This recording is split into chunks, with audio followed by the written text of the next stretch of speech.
Bây giờ em cứ như thế rồi đi,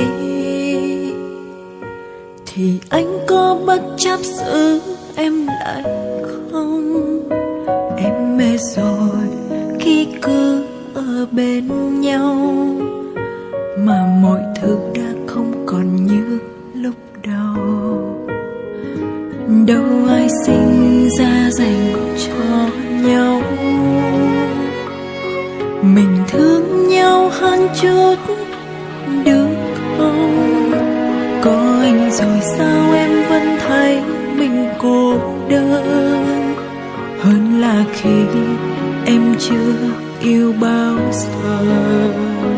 Điều duy nhất em nghĩ cho mình bây giờ là bước nhanh ra khỏi cuộc đời anh. Vì anh biết em yêu anh quá nhiều rồi, nên anh đâu còn sợ mất em. Vì anh tốt nên sẽ có người mong chờ, dù có đang bên em hay là không. Chỉ mình em yêu anh, em quá mệt rồi, nên em sẽ dừng lại thôi.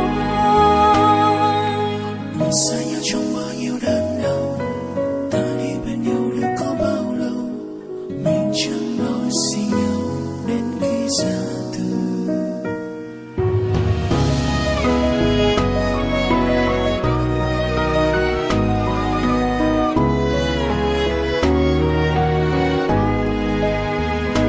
Đâu ai sinh ra dành cho nhau, mình thương nhau hơn chút được không? Có anh rồi sao em vẫn thấy mình cô đơn, hơn là khi em chưa yêu bao giờ. Điều duy nhất em nghĩ cho mình bây giờ là bước nhanh ra khỏi cuộc đời anh. Vì anh biết em yêu anh quá nhiều rồi, nên anh đâu còn sợ mất em. Vì anh tốt nên sẽ có người mong chờ, dù có đang bên em hay là không. Chỉ mình em yêu anh, em quá mệt rồi, nên em sẽ dừng lại thôi. Điều duy nhất em nghĩ cho mình bây giờ là bước nhanh ra khỏi cuộc đời anh.